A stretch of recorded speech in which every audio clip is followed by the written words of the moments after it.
भगवान के निश्वास स्वरूप वेद सनातन धर्म के मूल है। सनातन धर्म का सारा तत्व ज्ञान वेदों में वर्णित है, लेकिन वेदों का ज्ञान सहजता से और सरलता से मनुष्य को प्राप्त हो जाए, इसलिए व्यास जी ने पुराणों की रचना की है। और पुराणों में वेदों का ज्ञान होने के कारण ही शास्त्रों में कहा गया है, इतिहास पुराणाभ्याम पंचमो वेदाः, पुराण वेद के समान है। 18 पुराणों में से एक पुराण है गरुड़ पुराण। पक्षीराज गरुड़ अपने स्वामी भगवान विष्णु से वेदों का ज्ञान प्राप्त करने हेतु जो जिज्ञासा व्यक्त करते हैं, उस जिज्ञासा में से जो प्रश्न पूछे गए हैं, उन प्रश्नों के उत्तर से निर्मित ज्ञान गरुड़ पुराण में वर्णित है।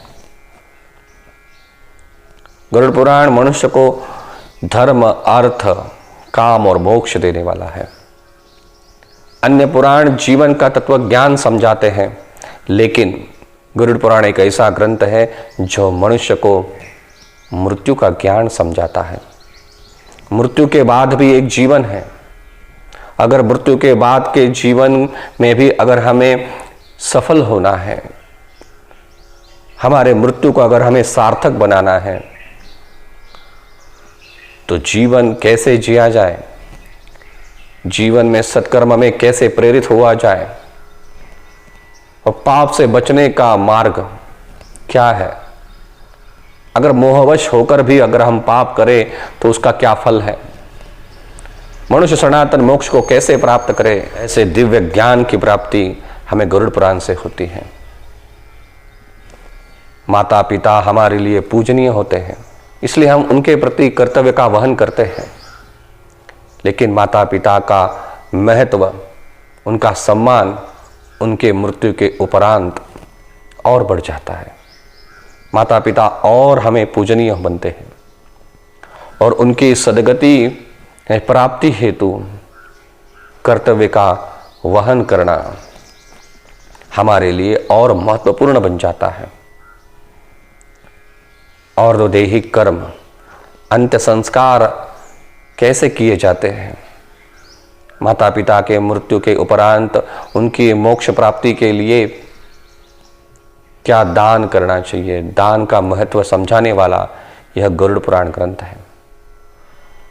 जो भी धार्मिक विधियां हैं, उनको सुचारू रूप से शास्त्रोक्त पद्धति से कैसे किया जाए, इसका ज्ञान देने वाला ग्रंथ है गरुड़ पुराण। अगर गरुड़ पुराण पे समाज की श्रद्धा बढ़ जाए, अगर गरुड़ पुराण को हम हमारे जीवन में उतार पाए और गरुड़ पुराण ने बताए हुए मार्ग पर अगर हम चल पाए, तो समाज के सारे प्रश्न, समाज की सारे अड़चने दूर हो जाए और एक स्वच्छ समाज की निर्मित हम कर पाएंगे। इसीलिए आज से हम स्वस्ति श्री इस YouTube चैनल के माध्यम से गरुड़ पुराण को श्रवण करेंगे, गरुड़ पुराण का चिंतन करेंगे और गरुड़ पुराण के द्वारा सत्कर्मों में हम हमारी रुचि बढ़ाएं। इसलिए आज से हम गरुड़ पुराण श्रवण करने जा रहे हैं। अथ गरुड़ पुराणं प्रथमोऽध्यायः। श्री गणेशाय नमः, श्री सरस्वत्यै नमः, श्री गुरुभ्यो नमः। श्रीर्जयते धर्ममुद्रूढमूलो वेदो स्कन्दः पुराणशाखाढ्यः क्रतुकुसुममोक्षफलो मधुसूदन जयति। आत्मप्रिय भक्तों, भगवान श्री कृष्ण एक भव्य और सनातन वृक्ष है। इस वृक्ष की वेद शाखाएं हैं, यज्ञ फूल है और मोक्ष फल है। ऐसे भगवान श्री कृष्ण को हम बारंबार नमस्कार करते हैं।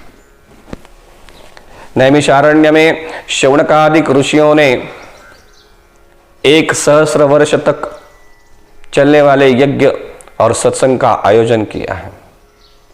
एक दिन माध्याह्न समय यज्ञ की आहुति संपन्न करके श्रवणकारिक ऋषियों ने सूत मुनि को प्रणाम किया है, उनका सम्मान और सत्कार किया है और बड़ी विनम्रता से उन्हें पूछा है कि गुरुदेव, आपसे हमने वेदों के सारे सिद्धांत जान लिए, वेदों का ज्ञान प्राप्त कर लिया।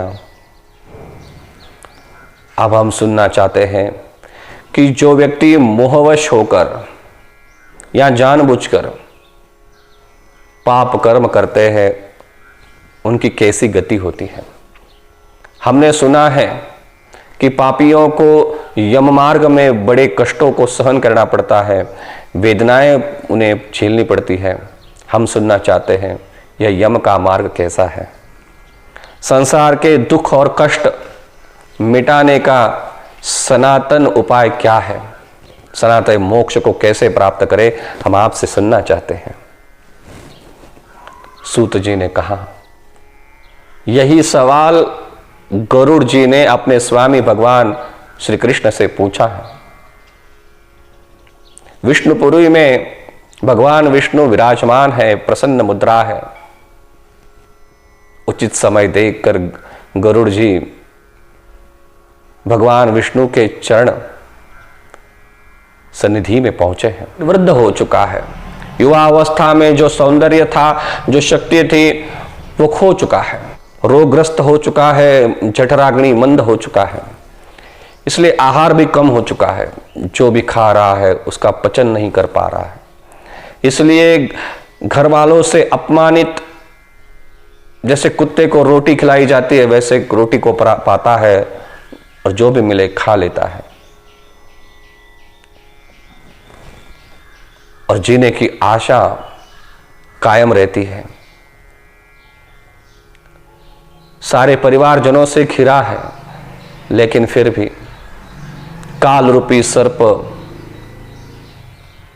उसके सिर के पास आकर उसे पकड़ लेता है और सारे परिवारजनों से रोता हुआ अकेला ही इस दुनिया से चला जाता है।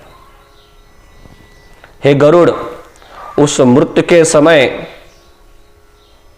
दिव्य दृष्टि प्राप्त होती है। 2 बार दिव्य दृष्टि प्राप्त होती है, जब वह गर्भ में रहता है और जब वह मृत्यु के समीप रहता है। दोनों ही वक्त वह सत्य को जान लेता है। मृत्यु के समय जब सत्य को जान लेता है तो समझ में आता है कि क्या संबंध है आत्मा और शरीर का क्या संबंध है आत्मा और परमात्मा का। मैंने क्या कर्म किए थे जो मुझे इस शरीर में आना पड़ा, दुख भोगना पड़ा, और आज तक माया के मोह में फंसता हुआ मैं असत्य को ही सत्य समझ बैठा, मैं भ्रांतियों में ही जीता रहा। मैंने कितने गलत कर्म किए। यह सारा ब्रह्मांड एकाकार है, एक ही है, एक ही परमात्मा से निकला हुआ है। इसके चलते यहाँ अद्वैत है, यहाँ द्वैत नहीं है। लेकिन मैं फिर भी पूरी जिंदगी तेरा मेरा मान अपमान सुख दुख मानता रहा और भ्रम में जीता रहा। यह सोचकर वह पछतावा करता है और बोलने में असमर्थ रहता है। इंद्रियों की शक्ति इंद्रियों को छोड़कर जा चुकी है, इसलिए जड़ हो जाता है। समीप आए हुए यमदूतों को देखकर भयभीत हो जाता है, इसलिए मरते समय एक एक क्षण एक एक कल्प के समान होता है। एक साथ सैकड़ों बिच्छू आकर काट रहे हैं, इतनी वेदनाएं सहनी पड़ती है। और जो पापी होता है वो यमदूत को देखकर भयभीत होता है, मृत्यु की आहट से भयभीत होता है, इसलिए मुख से लार और फेन गिरने लगता है। पापियों का प्राणवायु गुदा द्वार से निकलता है। प्राण निकलते ही समय प्राणी यमदूत को देखकर रोने लगता है। क्योंकि यमदूतों का रूप बड़ा भयंकर है। क्रोध से आंखें लाल हो चुकी है, भयानक मुख है, पाश और दंड हाथ में धारण किए हुए नग्न शरीर, दांतों को पीसते हुए, ऊपर को उठे हुए केश वाले, कौवे जैसे काले टेढ़े मुंह वाले, विशाल नखरूपी शस्त्र जिनके हैं, ऐसे यमदूत को देखकर प्राणी रोने लगता है और मलमूत्र का त्याग कर देता है।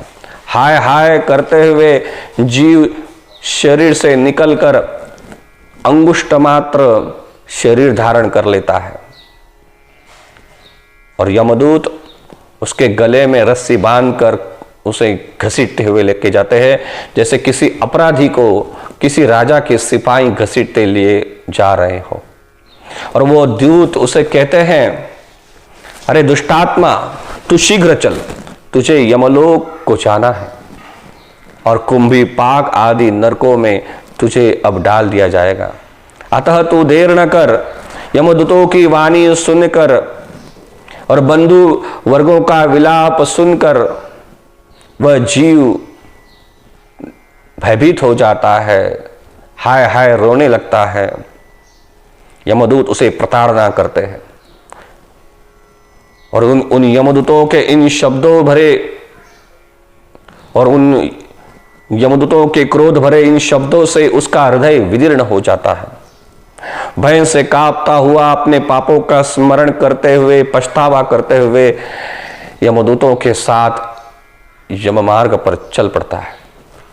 उन यममार्गों पर उस पापी को कुत्तों से कटवाया जाता है। उस यममार्ग पर क्षुधा और प्यास से पीड़ित होता हुआ, सूर्य का तेज और पवन की प्रबलता से तप्त वालू में चलना पड़ता है। छाया और विश्राम रहित उस मार्ग में चलने को असमर्थ होता है, थक जाता है, प्यास लगती है, कहीं थोड़ी देर किसी पेड़ की छांव में बैठकर विश्राम करने की सोचता है, लेकिन उस मार्ग में कहीं पेड़ नहीं है। उस जीव को कोड़ों से मारकर यमदूत घसीटते हुए ले जाते हैं, बार बार गिरता है, मूर्छा आती है, फिर उठता है और फिर चल पड़ता है। और चलना तो पड़ेगा, यम मार्ग को काटना तो पड़ेगा, अपनी दुर्गति को पूरा करना पड़ेगा, तभी तो फिर जन्म होगा, तभी तो फिर और उद्धार का मार्ग दिखाई पड़ेगा। वह जीव 3 अथवा 2 मुहूर्त में यमलोक में पहुंच जाता है। यमराज की आज्ञा से उस मनुष्य की नरक गति को सुनिश्चित किया जाता है और उसे पुनः, उस जीव को पुनः इस मृत्युलोक में भेजा जाता है। 2 मुहूर्त में ही वह जीव फिर से उस शरीर में प्रवेश करने के लिए तड़पता है। क्षुधा और तृषा से के दुस्सह दुख से वह पीड़ित होता है, विकल होता है और रोता है।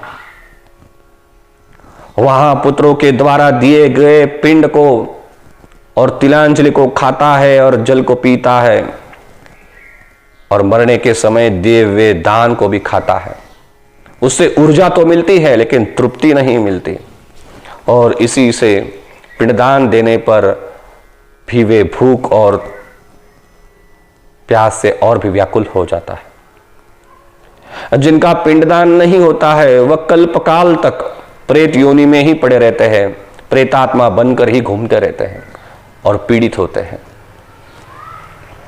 और बिना भोगे कर्म मिटने वाला नहीं है और बिना यातना भोगे पाप मिटने वाला नहीं है।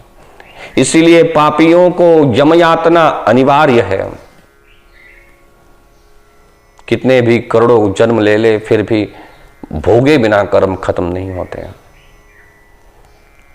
इसीलिए मनुष्य योनि को उभय योनि कहा गया है। मनुष्य योनि कर्म योनि भी है और भोग योनि भी है। हमें पीछे किए हुए कर्मों को भोगना भी है और नए कर्म भी करना है। पीछे किए हुए कर्म को भोग कर हम उन्हें खत्म करते हैं, लेकिन उसी वक्त हम नए कर्म भी करते हैं। इसीलिए अन्य प्राणी जिन्हें केवल भोग योनि कहा गया है वह कर्म योनि नहीं है। जो पाप कर्म उन्होंने किए हैं वह भोगने के लिए ही उन प्राणियों का जन्म हुआ है, उन कर्म को ही वो भोग रहे हैं, लेकिन अन्य कर्म नहीं कर रहे हैं, नए कर्म नहीं कर रहे हैं। इसलिए हर योनि में प्रगति होने वाली है, लेकिन मनुष्य जन्म में ही पतन हो सकता है। इसीलिए मनुष्य जन्म को कर्म योनि भी कहा गया है। और मृत्यु के बाद अगर पुत्रों के द्वारा पिंडदान नहीं हुआ तो प्रेत योनि में पड़े पड़े दुर्गति को प्राप्त हो जाते हैं। इसलिए अपने माता पिता के सद्गति हेतु पुत्रों को चाहिए कि वे अनिवार्य रूप से पिंडदान श्राद्ध विधि शास्त्रों के अनुसार करें। हे गरुड़, मरने के बाद पहले 10 दिन प्रतिदिन एक पिंडदान दिया जाता है। उस पिंड के 4 भाग होते हैं। प्रतिदिन दिए गए हुए पिंड के 4 भाग होते हैं। पहला भाग पंच महाभूतों को मिलता है कि जिस पंच महाभूतों से ही शरीर की निर्मिति हुई है। दूसरा भाग पंच महाभूतों को मिलता है और तीसरा भाग यमदूतों को मिलता है, क्योंकि यमदूतों के सानिध्य में ही यम मार्ग को क्रमण करना है। और यमदूतों को प्रसन्न करने के लिए पिंडदान दिया जाता है। और उसी पिंड का चौथा भाग उसी प्रेत को दिया जाता है कि जिस पिंड से उसको उसकी क्षुधा और तृषा तृप्त होने वाली है, उसको नई ऊर्जा मिलने वाली है। इस प्रकार पिंड को प्राप्त कर वह प्रेत चलने में और अपनी यातनाओं को भोगने के लिए समर्थ होता है। हे पक्षियों में श्रेष्ठ गरुड़, पूर्व शरीर के दग्ध हो जाने पर पुत्रों द्वारा दिए हुए पिंडों से फिर उस जीव को नया देह मिलता है। मृत्यु के बाद स्थूल शरीर अग्नि में स्वाहा करने से स्थूल शरीर का विनाश हो जाता है, लेकिन आत्मा को यम मार्ग का यात्रा करने के लिए एक हस्तमात्र शरीर बनाया जाता है जो 10 दिन में बनता है। हर एक पिंड से अलग अलग अवयव तैयार होते हैं, उसका वर्णन है। प्रथम दिन के पिंड से सिर, दूसरे दिन के पिंड से गर्दन और कंधा तैयार होता है, तीसरे दिन के पिंड से हृदय बनता है, चौथे दिन के पिंड से पीठ, 5वें दिन के पिंड से नाभि उत्पन्न होती है, 6ठे दिन के पिंड से कमर, गुदा, लिंग, भग और मांस आदि तैयार होता है, 7वें दिन के पिंड से हड्डी आदि बन जाती है, 8वें और 9वें दिन के पिंड से जंघा और पैर उत्पन्न होते हैं। 9 दिन में पूरा शरीर निर्माण होता है और 10वें दिन के पिंड से उस शरीर में भूख और प्यास निर्माण होती है। लिंग शरीर का विकास होने के लिए 9 दिन चाहिए। आजकल समाज में गलत प्रथाएं निर्मित हो रही है। 10वें का विधि 3रे दिन, 5वें दिन, 7वें दिन होने लगा है, जो गलत है, जो विज्ञान के अनुसार भी गलत है। जैसे मां के गर्भ में किसी जीव का पूर्ण विकास, पूर्ण शरीर निर्माण होने के लिए 9 महीने लगते हैं, उसी तरह 9 दिन में पूरा शरीर निर्माण होता है। अगर 7वें या 8वें महीने में बच्चे को अगर गर्भ से बाहर निकाला जाए तो हो सकता है मां की मृत्यु हो जाए या उस बच्चे की मृत्यु हो जाए, या वो बच्चा विकलांग निकले, मतिमंद हो सकता है। उसी तरह अगर 10 दिन पहले ही अगर यह विधि किया जाए, जो आजकल शॉर्टकट पद्धतियां बनाई जा रही है, तो लिंग शरीर पूरा नहीं होगा और वह जीव कल्पकाल तक उस प्रेत योनि में ही पड़ा रहेगा। इसलिए हमें चाहिए कि सनातन धर्म की जो आज्ञा है उसी अनुसार, शास्त्रों के अनुसार ही हम 10वें दिन ही यह विधि करें, जिससे लिंग शरीर तैयार होता है और पहली बार भूख और प्यास लगती है। इसीलिए 10वें दिन चावल से बनाया हुआ पिंड दान करते हैं। चावल मतलब अन्न, और सारे परिवारजन अंगूठे से तिलांजलि देते, तिल का जल देते हैं। इसी के द्वारा उसकी भूख और प्यास तृप्त की जाती है और वो अन्न व पानी लेने से उस लिंग शरीर को एक नई ऊर्जा मिलती है, जिस ऊर्जा के साथ वह ऊर्ध्व गमन कर पाता है।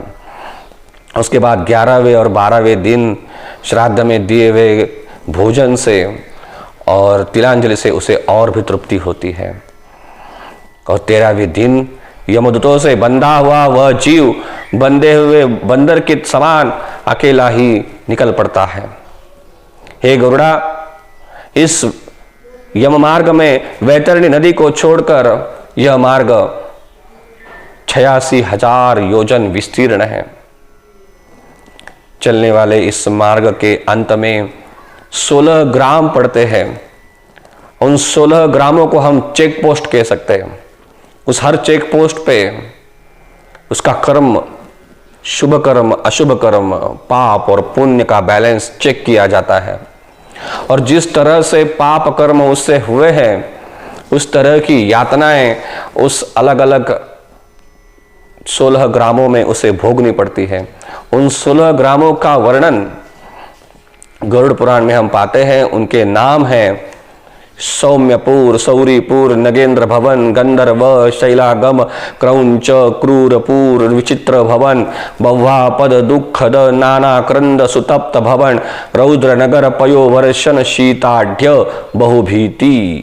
ऐसे 16 ग्राम है और इन 16 ग्रामों को लांघ कर फिर हम यमराज की नगरी में पहुंचते हैं। यम के पास से बंधा हुआ वह पापी जीव मार्ग में रोता हुआ अपने घर को छोड़कर यमलोक चला जाता है। यहाँ पे गरुड़ पुराण में से पहला अध्याय समाप्त होता है। गोपाल कृष्ण भगवान की जय।